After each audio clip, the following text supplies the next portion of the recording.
Halo, selamat datang di rekaman ke topik ketiga dari Eastern Art Review.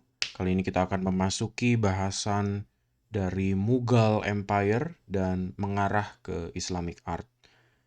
Dengan begitu kita langsung mulai saja ya. Pertama-tama saya mengajak kita untuk merekap dulu, mengingat kembali apa yang sudah terjadi di minggu lalu, yaitu kita sudah melihat segala macam kesenian yang bernafaskan Hindu dan Buddha. Maka di minggu yang lalu kita melihat bagaimana secara keseluruhan di lembah Indus atau di Indus Valley berbagai macam kepercayaan mempunyai bentuk visualnya masing-masing. Tentunya berbeda-beda poin pemikirannya dari satu sama lain, tapi semuanya saling meminjam. Nah, disitulah yang kita bisa lihat ada praktis sinkretisme budaya yang masih cukup kuat terjadi ya, dan itu terlihat sebagai salah satu bukti. Nah, sekarang untuk saat ini kita akan keluar sedikit dari India, tapi kita masih akan sedikit menyentuh Kekaisaran Mughal misalnya, dan nanti kita masih akan membahas Taj Mahal dan area-area sekitar India kira-kira ya yang masih berhubungan dengan kesenian yang bernafaskan Islam. Nah, bagaimana kita bisa nyampe ke India yang bernafaskan Islam ini? Jadi di minggu lalu, kalau kita lihat di bahasan kita ada Kekaisaran Gupta ya, dan itu kira-kira dia runtuh atau berakhir kekuasaannya di kira-kira abad ke-7 Masehi.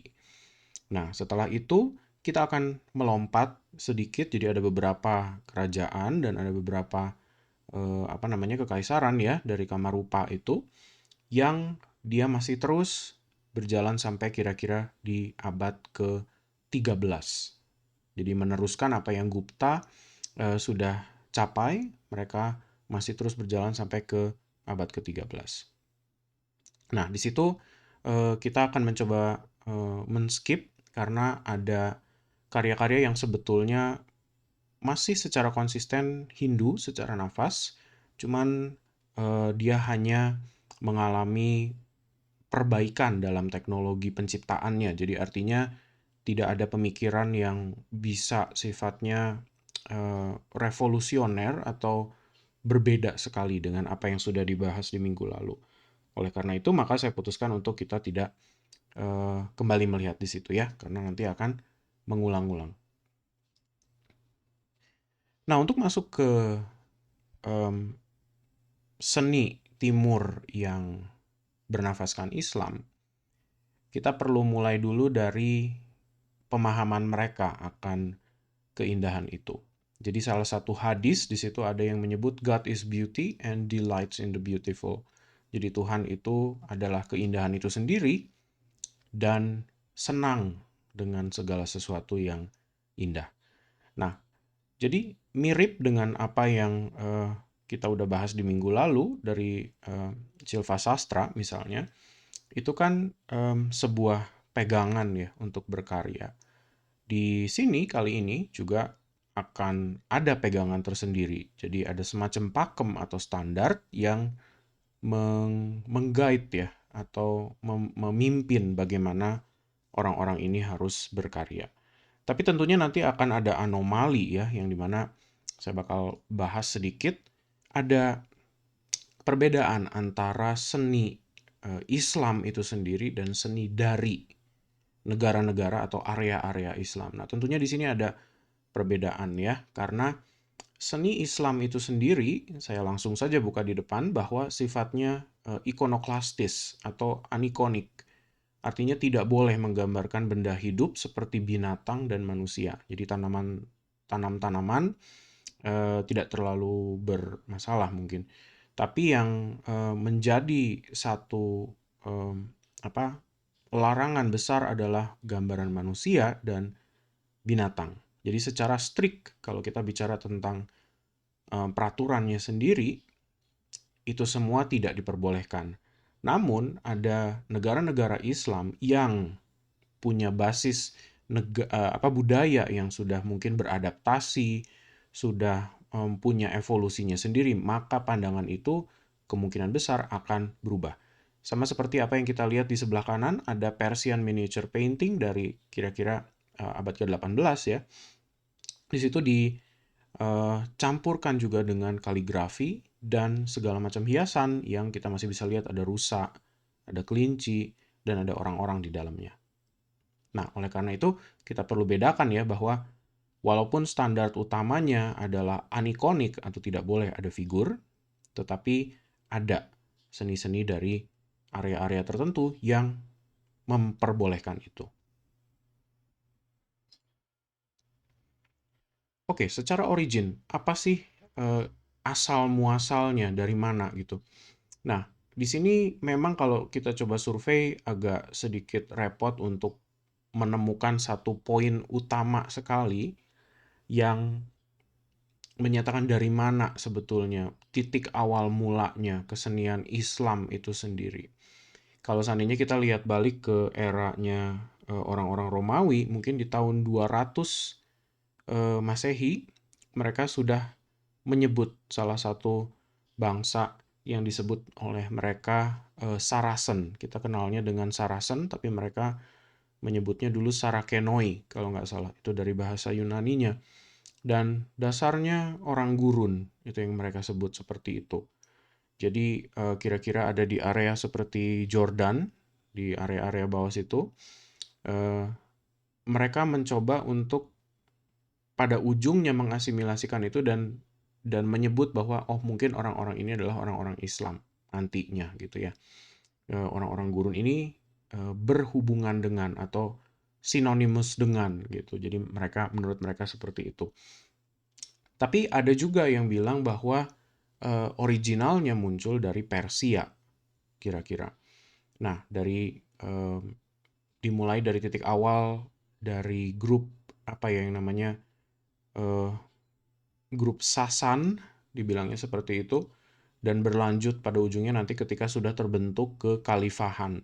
Nah, itu lumayan jauh ya kalau kita lihat secara tanggal, karena dari 200 Masehi sampai kira-kira jadi abad ke-7 dan ke-8 itu loncatnya lumayan jauh.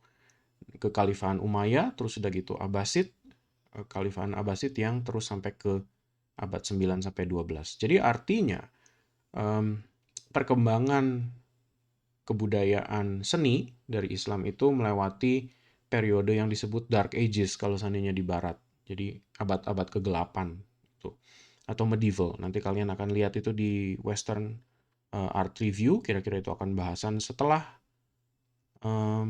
Kekaisaran Romawi yang barat runtuh. Nanti akan berlanjut ke timur di Bizantium.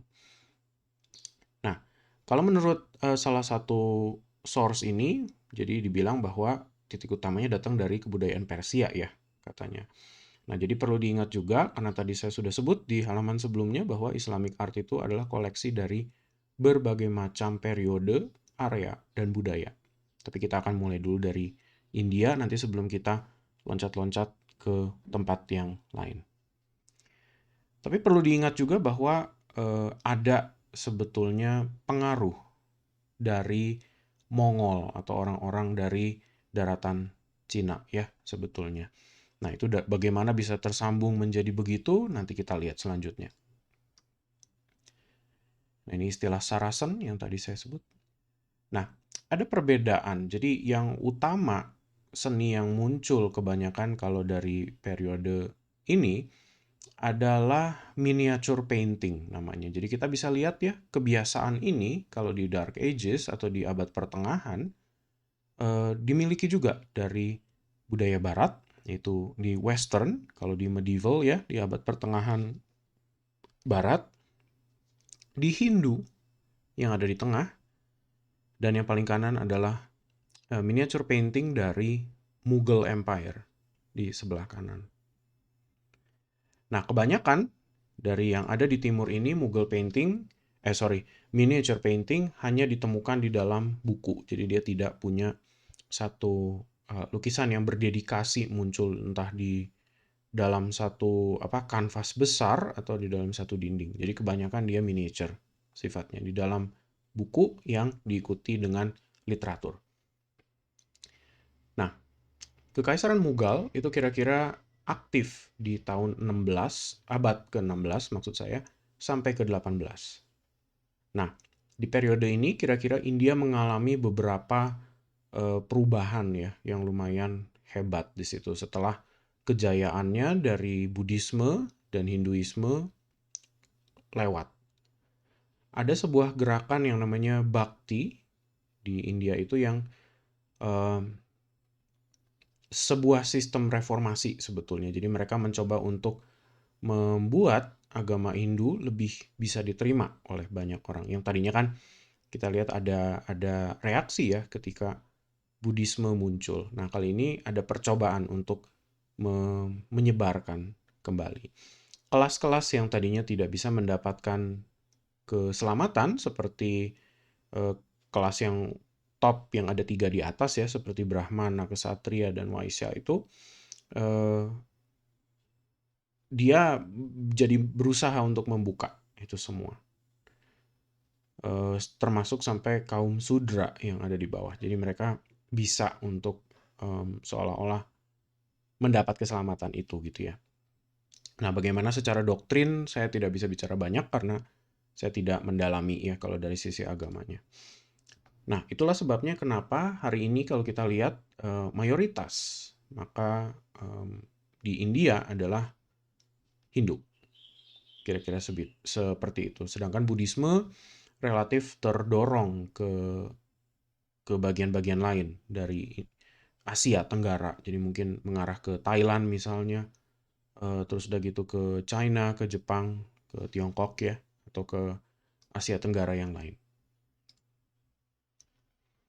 Oke, untuk memulai kita melihat dulu dari kira-kira pada abad ke abad ke-13 ini. Jadi kira-kira tahun 1200-an ya di area Pakistan. Jadi ini kira-kira ada di kiri atas dari India. Itu ada sebuah eh, kesultanan namanya Kesultanan Delhi yang dipimpin oleh Muhammad of Ghor katanya gitu. Nah, karena ada satu gerbang yang terbuka di sini, maka eh, ada masuk arus dari arah kiri atas peta sana ya. Jadi maksudnya dari area kekhalifahan Turki yang mana makin banyak orang-orang yang beragama Islam turun masuk ke area lembah Indus ini.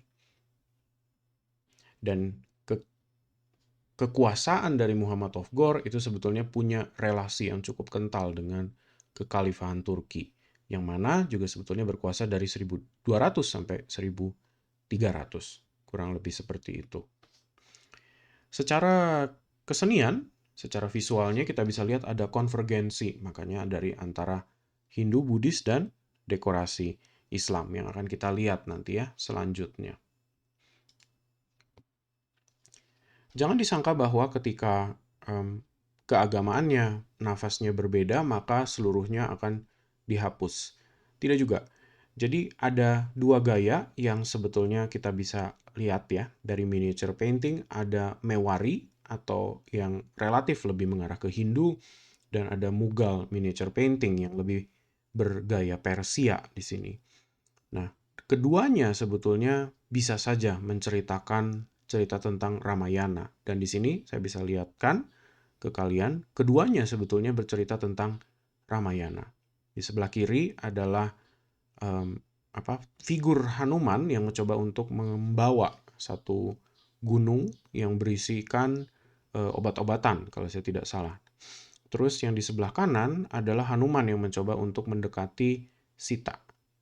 Tapi Sitanya tidak merasa aman karena takut Hanuman tersebut adalah um, jelmaan dari Rahwana. Nah, kedua ini kita bisa lihat secara gaya ada satu yang relatif lebih organik secara Hindu ya. Kita udah lihat di minggu lalu ada banyak hiasan-hiasan yang sifatnya organik, sulur-sulur tanaman. Ketika kita bandingkan dengan gaya Mughal yang sudah ada pengaruh Persia, maka kita bisa lihat juga ada banyak geometris di sana. Jadi hampir banyak hal yang ada di sebelah kanan dibuat seperti seolah-olah dia menggunakan perhitungan perspektif yang masih sederhana dan menggunakan penggaris-penggaris gitu ya, seperti seolah-olah mencoba untuk membuat efek 3 dimensi. Nah, kalau kalian bandingkan nanti di abad pertengahan di Western Art Review, hal yang sama juga terjadi di Barat. Jadi ada penggunaan-penggunaan perspektif di dalam lukisan-lukisan yang membuat mereka menjadi kelihatan tiga dimensional secara efek. Nah, itu menarik juga kalau kita lihat. Oke, walaupun secara perspektif terlihat masih datar ya, tapi mereka sudah mencoba untuk menunjukkan rasa kedalaman. Jadi ada kejauhan di dalam paintingnya itu. Kebanyakan figur-figur yang digambarkan oleh mereka selalu dibuat 3/4 badan.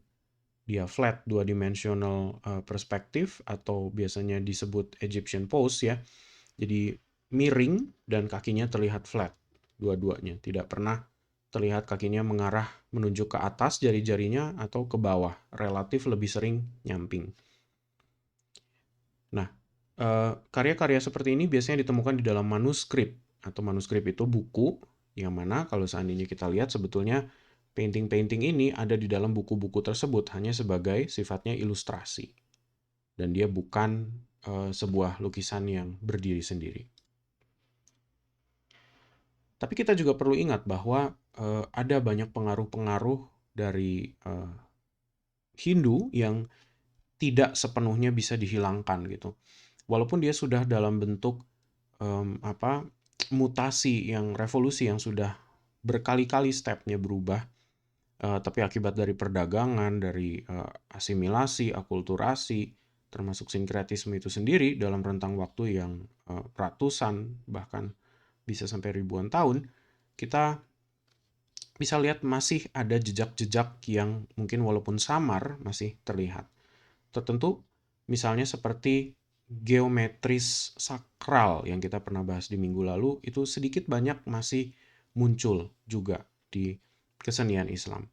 Terus di sini ada satu hal yang baru yang disebut arabesque. Ini adalah sulur-sulur tanaman yang sebetulnya diklaim oleh dari pengrajin Persia sebagai unik kekhasan Islam. Tapi sebetulnya kalau kita coba lihat, kita coba bandingkan dengan ukiran-ukiran yang ada di era Vedic ya, sebetulnya ada cukup banyak juga sulur-sulur yang sedemikian rupa. Tapi bagaimana keduanya bersentuhan sampai mereka bisa bertukar pengaruh, itu yang mungkin agak tricky untuk kita coba cari titik perpindahan transfer informasinya. Tapi masih ada kemiripan tersebut ya. Vegetasi untuk hiasan atau ornamental masih terlihat juga di situ. Terus ada frame dari sebuah arch atau lengkungan pintu yang terlihat.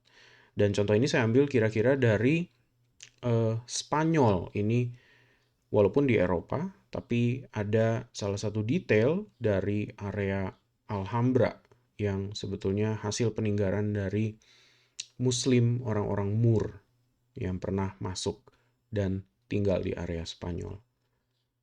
Nah, itu jadi menarik sekali karena walaupun sejauh itu sampai ke Eropa, sampai ke atas, kalau kita lihat, masih ada ternyata pengaruh-pengaruh seperti ini. Kalau untuk bangunan, dari sisi Islam sendiri, karena sifatnya tadi yang saya sudah sebut adalah anikonis, maka kebanyakan mereka hanya bisa menggambarkan kuasa dari Tuhan itu sendiri melalui tulisan-tulisan kaligrafi dan sedikit banyak elemen geometris yang ada di bangunan. Nah, itu nanti akan kita bahas lebih lanjut. 3 elemen ini kira-kira apa saja yang akan terlihat menjadi pengganti ketika anikonisme aktif. Setelah Kesultanan Delhi, kita melihat ada penguasa kedua, yaitu Zahir-ud-Din Muhammad Babur. Nah, ini adalah salah satu keturunan atau salah satu anak ya dari Genghis Khan. Dan ini adalah orang Mongol. Nah, jadi ada sesuatu yang menarik di sini. Istilah Mughal atau Mughal dalam bahasa Inggrisnya, kekaisaran ini sebetulnya adalah campuran Turko-Mongol, artinya Turki campur Mongol. Dan artinya orang-orang ini walaupun berdarah, mungkin ada darah Tiongkok dari atas sana, dari daratan Mongol, tapi mereka sudah beragama Islam.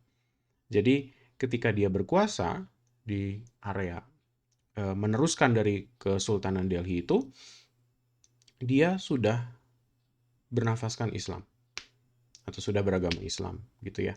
Nah, nanti berikutnya kita akan lihat Shah Jahan. Nah, ini orang yang menciptakan Taj Mahal. Ya, jadi orang Mongol itu sebetulnya cukup jauh ya kalau secara sekilas kita lihat kok sepertinya kayak nggak nyambung. Padahal masih nyambung, apalagi ketika terjadi percampuran antara dua kebudayaan itu. Ya, kita perlu ingat juga bahwa orang Mongol itu kaum penakluk ya, jadi artinya mereka akan jalan dari satu area ke area dan mencoba untuk menaklukkan banyak tempat, termasuk sampai ke Jepang dan Korea itu sendiri ya.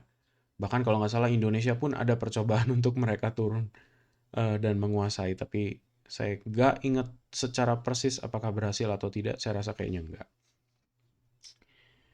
Nah, secara visual kalau kita coba perbandingkan, ada perkawinan antara gaya Persia dan Mongol. Otomatis karena kebudayaan dari sang penguasanya.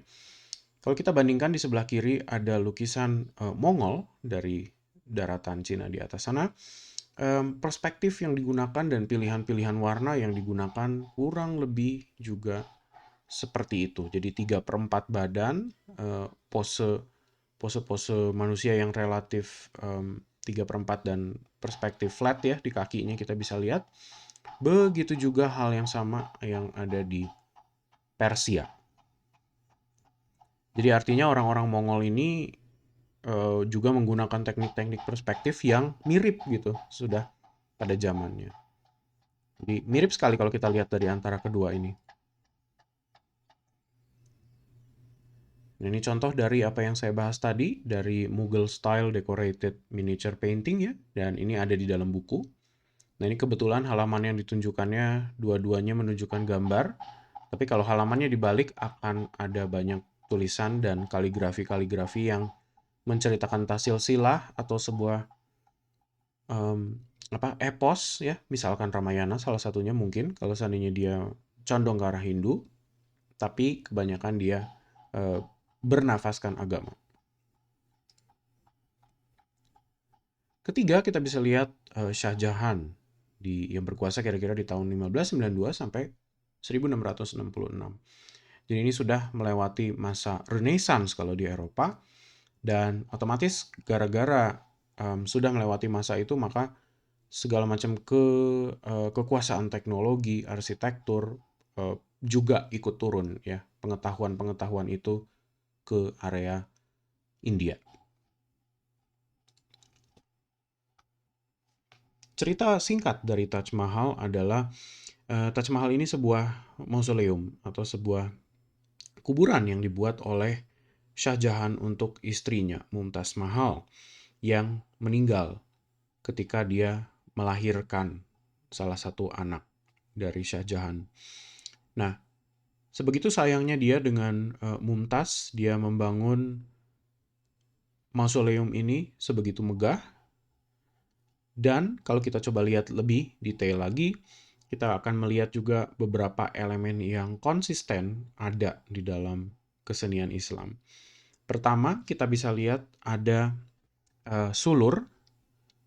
Kalau kita lihat lebih detail di sini, akan terlihat ada banyak sulur-sulur di kanan bawah yang memang diperuntukkan untuk sifatnya hanya dekoratif karena tidak boleh menggambarkan figur. Terus yang kedua adalah elemen kaligrafi di ini semua. Nah, ini pasti tentunya ada artinya, cuman saya tidak bisa membaca huruf-huruf Arab, jadi saya tidak bisa mengartikan. Tapi itulah elemen-elemen yang terus terlihat dan ada. Di paling kanan kita masih bisa lihat juga ada geometris dari Islam, yang ini sering sekali muncul di banyak karya. Nah, ini juga ada sebabnya kenapa dia terus berulang dan muncul di kesenian Islam. Jika kita melihat dari atas, susunan dari Taj Mahal itu melewati banyak halaman-halaman taman garden yang sebetulnya disusun cukup indah. Garden ini sebetulnya bisa disebut sebagai syaharbah atau syarbah. Dia merepresentasikan 4 garden atau 4 taman yang ada di Firdaus. Nah, taman kuadrilateral ini atau berhalaman 4, dia merepresentasikan 4 garden yang ada di Firdaus atau di Eden itu mungkin ya. Nah, di sini kita bisa lihat ada banyak keterangan-keterangan ini. Ada yang dia mengalir dari satu level ke level yang di bawahnya gitu ya.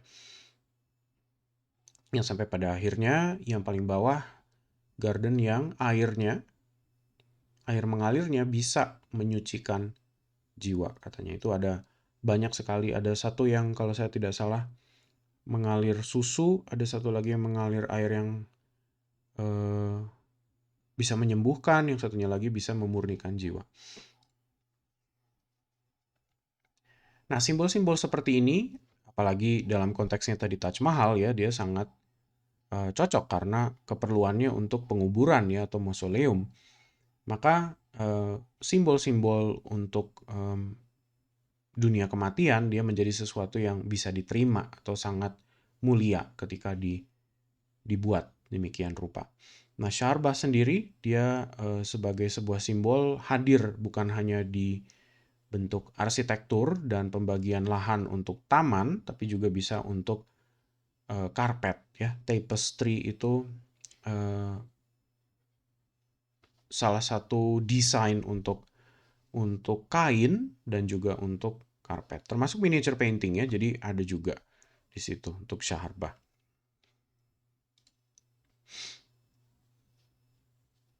Nah, ini kira-kira detail dari Four Gardens tersebut dan ada referensinya juga dari kitab Quran.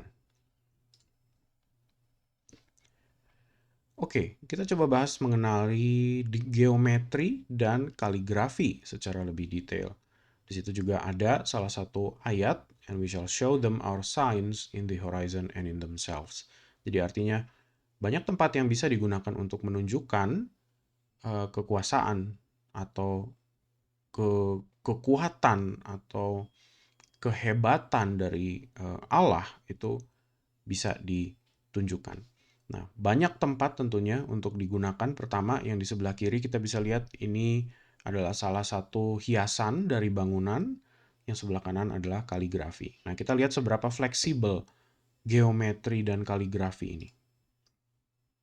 Ada satu konsep yang kita jadi perlu pahami untuk mengapresiasi lebih dalam kesenian Islam, yaitu konsep syahadah dan zikir. Kalau kita definisikan, syahadah adalah sebetulnya kegiatan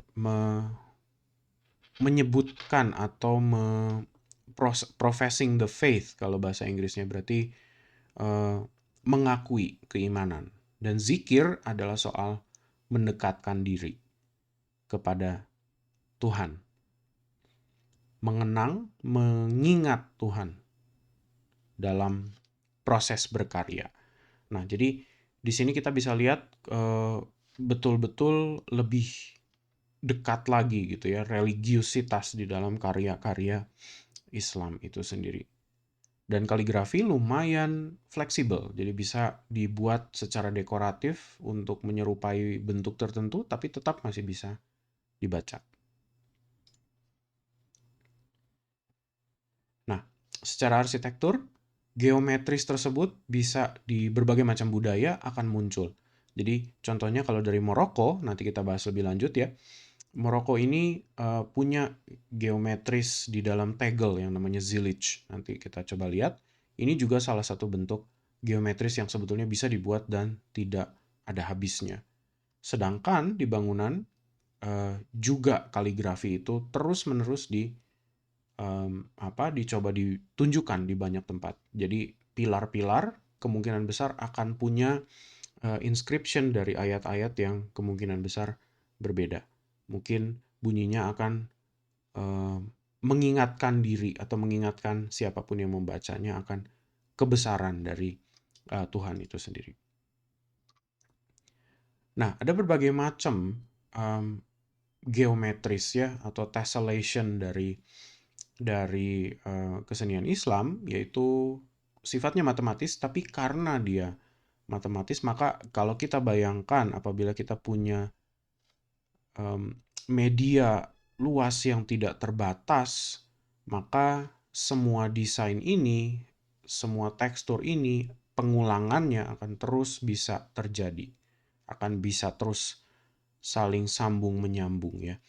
Jadi ini kembali lagi sedikit banyak ke konsep mikrokosmos dan makrokosmos sebetulnya, karena kalau kita lihat dari heksagon menjadi oktagon menjadi dekagon itu melalui proses-proses pemutahiran bentuk ya, kalau kita lihat, yang mana semakin lama akan semakin rumit. Dari heksagon sampai dia menjadi tenfold rosette misalnya, itu melalui banyak pattern-pattern, pengembangan-pengembangan pattern, sehingga dia mencapai titik yang luar biasa rumit.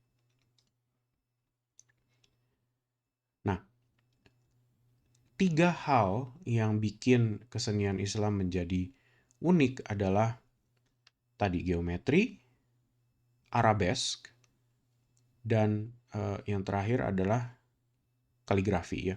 Nah, anikonisme di dalam Islam ini sebetulnya salah satu penyebab kenapa hanya 3 hal ini yang sering dipakai sebagai visual dari dunia kesenian Islam. Karena ada sebuah peringatan di situ kalau kita lihat ya, dari notes yang saya tinggalkan di sebelah kiri, bahwa akan disuruh mempertanggungjawabkan ketika kita membuat sesuatu yang sifatnya menyerupai. Jadi kita mencoba untuk menyaingi kuasa Tuhan dalam penciptaan. Maka tidak aneh ketika stance dari kesenian ini adalah anikonistik atau ikonoklastik. Jadi mereka yang menggunakan kaligrafi, arabesk, dan geometri.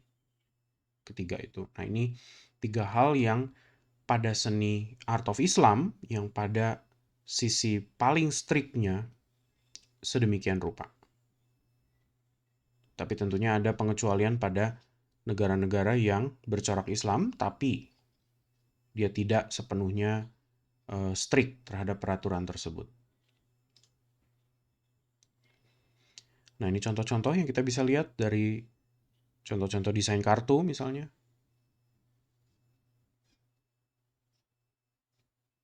Dan kaligrafi.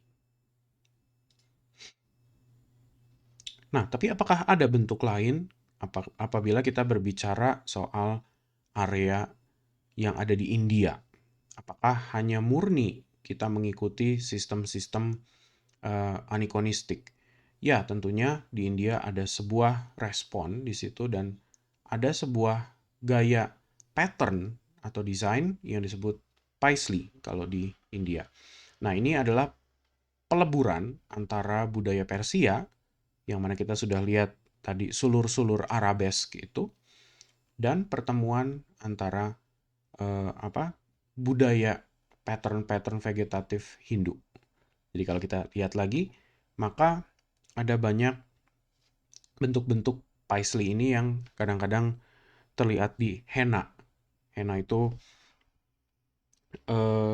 dekorasi yang biasanya dikenakan di tangan perempuan ya ketika mereka mengikuti acara-acara formal seperti pernikahan contohnya, atau hanya untuk dekoratif saja. Nah, paisley ini kebanyakan akan terlihat di situ. Berikutnya dari kesenian Islam, kita mencoba melihat ada yang namanya Sufisme. Nah, ini salah satu cabang dari religius Islam, yang mana dia mencoba untuk bermeditasi atau merenungkan diri sendiri Di situ salah satu pemikir besarnya adalah Jalaluddin Rumi. Jadi ini salah satu tokoh yang kita bisa jadikan referensi ketika kita mencoba untuk memahami Sufisme. Nah, Rumi ini asalnya dari sebuah keluarga Persia yang dia membentuk Sufi Mystic Order itu. Nah, dia salah satu orang yang bertanggung jawab untuk menyebarkan banyak eh, mengkopi Al-Quran dan menghias manuskrip-manuskrip yang tadi kita udah lihat itu ya, lewat miniature paintingnya, lewat ilmu menulis indah atau kaligrafi tadi. Jadi dialah yang termasuk bertanggung jawab gitu untuk membentuk atau menyemen bagaimana budaya-budaya Islam ini terlihat ya di muka umum. Nah, orang-orang Sufi percaya bahwa karya seni yang bagus itu harus mampu merefleksikan spiritualitas mereka dan mampu membantu mereka untuk memahaminya. Nah, salah satu kegiatan yang mereka banyak lakukan adalah whirling dervish itu atau bermeditasi dengan cara berputar pada satu aksis. Nah, kalau kita lihat tangan yang posisi tangan dari penari-penari sufi ini ketika mereka sedang berputar, satu menghadap ke atas dan satu menghadap ke bawah. Biasanya seperti itu. Jadi satu menghadap ke Tuhan dan satunya lagi menjaga diri supaya tetap grounded atau tetap menginjak bumi, ada di bumi. Ini beberapa quote dari Rumi yang kita bisa mungkin ambil esensinya bahwa dia lebih banyak perenungan dan pemahaman masalah hidup dan bagaimana membuat pikiran kita terbuka dan menjadi lebih lebih fleksibel dalam menghadapi banyak hal, tantangan-tantangan kehidupan dan keimanan. Berikutnya kita bisa lihat juga ada craft dari Maroko ya. Lagi-lagi saya menggunakan istilah craft di sini karena pakem ya, pakem yang tidak bisa kita hilangkan. Kesenian di timur itu kebanyakan akan menggunakan pakem sedemikian rupa, bukan hanya dari buku kitab pegangan keagamaannya saja, tapi juga apa yang bisa diterima oleh masyarakat ya. Lampu-lampu gentur yang ada di puncak misalnya itu sedikit banyak adalah pengaruh yang dibawa juga dari lampu-lampu yang ada dari Maroko. Bahkan lampu-lampu ini kalau kita coba cek di Polandia misalnya mereka punya sesuatu yang mirip dengan apa yang ada di Maroko. Nah, ini adalah lagi-lagi ya transfer dari budaya. Terus tegel-tegel, terus bantal Ottoman ini juga dari Turki sebetulnya. Dan tajin atau alat masak dari Turki. Ini biasanya dekoratifnya kita sudah bisa lihat juga ada banyak pengaruh Persia plus dekorasi-dekorasi Islam. Ya, ini lagi contoh-contoh yang lain dari lampu-lampu tersebut ya, dari sulur-sulur yang kita bisa lihat di sebelah kanan. Dan juga motif-motif geometris yang ada di sebelah kiri. Dan ini contoh lampu gentur yang ada di Cianjur atau di puncak. Nah, di sini kita melihat zillage tile. Jadi pertama-tama kita harus menjelaskan satu istilah dari arsitektur Maroko yang namanya Moroccan court ya atau halaman depan dari rumah Maroko itu selalu berupa satu courtyard besar dengan air di tengahnya dan biasanya dihias dengan tegel-tegel yang berwarna-warni. Pertama, tentunya untuk merefleksikan keagamaan mereka dari sisi geometris tadi ya. Tapi ada satu hal juga yang menjadi menarik. Kenapa penggunaan-penggunaan tegel-tegel ini jauh lebih warna-warni daripada tegel-tegel yang lain dari kebudayaan lain yang kita lihat ya. Itu karena respon terhadap alam. Jadi kalau Maroko, kalau kita coba lihat daerah gurun yang mana kebanyakan pasirnya tanahnya bercampur dengan tanah liat yang berwarna merah ya. Jadi gurun mereka itu sebetulnya ketika kita berada di luar akan cukup monoton melihat warna yang sehamparan penuh berwarna merah. Jadi ketika masuk, mata dicoba untuk disejukkan dengan warna-warna yang relatif warna-warni, plus kehadiran dari air biasanya. Dan ini bisa berupa air mancur atau bisa berupa air yang mengalir ya, tergantung dari water feature yang ada di Moroccan Court tersebut. Nah, tapi lagi-lagi Zelig tile ini adalah bentuk geometri yang sebetulnya mencoba untuk menunjukkan nafas Islami yang ada. Nah, ini Moroccan Court yang tadi saya coba jelasin. Jadi, fitur air adalah sesuatu yang tidak aneh di Maroko. Berikutnya kita coba loncat sedikit ke Iran dan dinasti Qajar kira-kira. Sejauh ini Iran memang sekarang pada titik yang kita bisa bilang dipegang oleh kendali pemerintahan yang cukup religius dan cukup ketat ya di bawah Khomeini. Tapi sebelum periode itu ada periode Qajar dan termasuk periode yang lebih sifatnya terbuka dan lebih anti konservatif ya atau lebih sekuler sifatnya gitu. Jadi kalau kita lihat dari karya-karyanya maka akan ada banyak gambaran orang bahkan. Tapi hal yang sama terlihat juga. Jadi dari um, arsitekturnya lagi-lagi kita bisa lihat ada banyak kaligrafi dan hiasan-hiasan. Memang dari satu budaya ke budaya yang lain tentunya sulur-sulurnya akan punya sedikit banyak perbedaan ya. Jadi tidak akan murni di copy sedemikian rupa sampai tidak ada perubahan sama sekali. Tapi tetap koridor di mana mereka bisa bergerak itu hanya di batas craft. Jadi artinya selama itu bisa diterima kegunaannya oleh masyarakat yang selama ini menggunakan, maka oke untuk dipergunakan. Tapi apabila mereka mencoba untuk berkreasi di luar itu, maka kemungkinan besar akan menyalahi entah pagar pertama yaitu mereka yang menggunakan atau mereka yang biasa melihat masyarakat, atau pagar pertama adalah melanggar anikonisme itu sendiri. Oke, berikutnya kita bisa lihat ada Iranian Pink Mosque. Ini salah satu masjid berwarna pink yang dominan ada di Iran. Dalamnya juga kita masih bisa lihat ada banyak sekali geometris-geometris yang dipergunakan, tapi juga salah satunya kaca patri. Nah, ini kebiasaan yang kita bisa lihat di dunia barat atau di dunia medieval, abad pertengahan barat ya, ada penggunaan kaca patri juga. Jadi ini keduanya mempunyai kesamaan. Berikutnya ada lagi geometris yang muncul akibat percampuran kristal atau kaca-kaca yang digunakan di dalam masjid ini. Ini Masjid Shah Cheragh di Shiraz, Iran. Ya, ini adalah salah satu contoh dari stained glass ya, yang ini contohnya diambil dari gereja tentunya.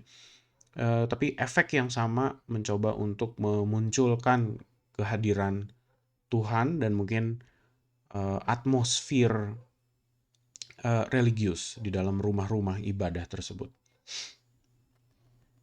Berikutnya kita bisa lihat ada illuminated manuscript. Nah, ini manuskrip yang berbeda dari miniature painting tadi ya, yang mana kita bisa lihat dari sisi Katolik dan Kristen yang ada di dua, yang di tengah dan yang paling kanan. Yang paling kiri adalah manuskrip Islam ya. Kita bisa lihat ada banyak penggunaan emas di situ dan ini kurang lebih terjadi juga di medieval di kekristenan ya, Katolik. Jadi ini keduanya saling berbagi juga. Ada teknik lain yang kita bisa lihat adalah marbling di sini atau ebru. Nah, ebru ini kurang lebih akan terlihat di figura-figura pinggir dari kaligrafi tersebut ya. Jadi itu teknik-teknik yang menggunakan ebru atau marbling, minyak, cat minyak yang ditaruh di atas air lalu dicelupkan. Jadi kira-kira cat transfer disebutnya kalau hari ini. Untuk refleksi kita bisa melihat apakah seni masih didorong dengan kepercayaan atau mereka yang didorong oleh mereka yang percaya. Ya, tentunya. Di segi seni Islam tentunya apalagi cukup kental, di mana peraturan-peraturan itu menjadi strict ya, persis seperti apa yang kita sudah lihat dari materi tadi. Apakah keimanan terlihat di dalam cara mereka merefleksikan diri di seni, di dalam seninya sendiri? Tentunya, bahkan dari proses berkarya saja ada sebuah keinginan untuk berbakti pada Tuhannya dan mendekatkan diri pada Tuhannya. Jadi setiap kali sesuatu dibuat, entah itu untuk keperluan geometris yang matematis, mereka selalu mengingat bahwa ada kehebatan Tuhan dan kemuliaan Tuhan yang muncul di setiap patahan-patahan atau setiap fragmen-fragmen tegel yang dibuat. Begitu juga dengan kaligrafi yang ada di hiasan-hiasan dinding atau pilar dari bangunan. Seringkali bahkan lafaz dari Allah itu sendiri hadir di banyak bangunan-bangunan itu.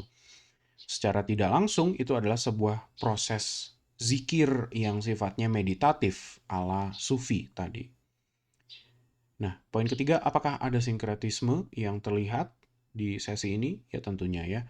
Dari kita masih tetap mengakar, jangkar kita masih terlihat di peradaban Indus. Bagaimana budaya Hindu dan visualnya masih terlihat di banyak bentuk-bentuk seni Islam sebetulnya masih, walaupun hanya sebuah eko atau sisa suara yang menggema ya. Kita mungkin hanya bisa melihat mungkin ini ada hubungan ke sana, tapi dia tidak persis lagi mirip seperti apa yang kita bisa lihat di dunia Hindunya. Tapi tetap ada sinkretisme di situ ya. Dari miniature painting kita bisa lihat percampuran antara Cina dan Persia. Dari paisley design tadi kita bisa lihat itu adalah percampuran juga.